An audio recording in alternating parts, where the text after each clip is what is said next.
श्रीराम श्री ब्रह्मचैतन्य गोंदवलेकर महाराज यांचे दैनंदिन प्रवचन आज 3 एप्रिल. संतांना कसे ओळखावे. धान्यामध्ये काही खडे असे असतात की धान्यापासून ते वेगळेच करता येत नाहीत. तांदळामध्ये पांढरे खडे असतात, ते निवडू गेले तरी निवडले जात नाहीत. त्याप्रमाणे साधू लोक हे आपल्यात असतात.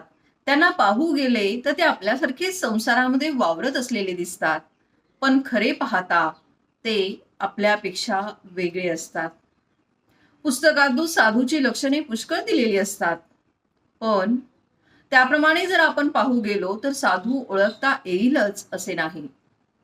साधूचे एकच अचूक लक्षण सांगता येईल, ते हे की जो सर्व ठिकाणी देवाला पाहू शकतो तो साधू. पण एवढ्यावरून आपल्याला तो ओळखता येईल का? नाही. तर जेव्हा आपण साधू व्हावे तेव्हाच आपल्याला साधूला ओळखता येईल. जगामध्ये आपण कुणाचीच निंदा करू नये. आपण जेव्हा दुसऱ्यांचे दोष पाहतो, म्हणजेच ते जेव्हा त्यांच्याजवळ आहेत असे दिसतात, त्यावेळेस तेच दोष आपल्याजवळ सूक्ष्म रूपाने असतात असे समजावे आणि आपण लगेचच देवाला शरण जाऊन हे माझे दुर्गुण जे आहे ते काढून टाक म्हणून त्याची करुणा फाकावी. आपण जेव्हा जगामध्ये न्यायच उरला नाही असे म्हणतो, त्यावेळेस आपल्याजवळ तो दोष आहे असे समजावे. म्हणूनच आपण कुणाचेही दोष पाहू नयेत. आपण आपल्या स्वतःला आधी सुधारावे. चित्तशुद्धी केल्याशिवाय आपल्या मनामध्ये सर्व ठिकाणी भगवद्भाव उत्पन्नच होणार नाही. म्हणूनच जेव्हा जेव्हा आपल्याला दुसऱ्याचे दोष दिसतात, तेव्हा आपले चित्त अशुद्ध आहे असे समजून आपण परमात्म्याची करुणा फाकून त्याला शरण जावे आणि माझे चित्त शुद्ध कर अशी त्याला विनंती करावी.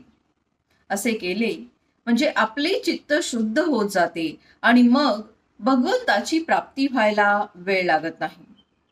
जे मिश्रण आहे ते पचायला कठीण असते. उदाहरणार्थ भाजणी. मिश्रण नसलेले एकच शुद्ध अन्न पचायला सोपे असते. हे जसे खरे, त्याप्रमाणे आपले अंतःकरण अगदी शुद्ध असावे, म्हणजे ते सर्वांमध्ये लवकर मिसळते. पण आपल्या अंतःकरणामध्ये स्वार्थाचे मिश्रण असल्यामुळे ते सर्वांमध्ये समरस होऊ शकत नाही. शुद्ध अंतःकरणाच्या माणसाचे चालणे हळू आणि बोलणे मृदू असते. तो सर्वांना प्रिय होतो.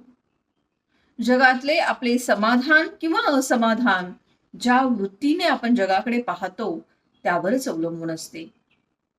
माझ्याकरिता मी नसून मी लोकांकरिता आहे, माझ्याकरिता जग नसून मी जगाकरिता आहे, ही वृत्ती आपण सदैव ठेवावी. आजचे बोधवचन. सर्व चराचर भगवत रूप जो पाहतो तो खरा साधू. जय जय रघुवीर समर्थ.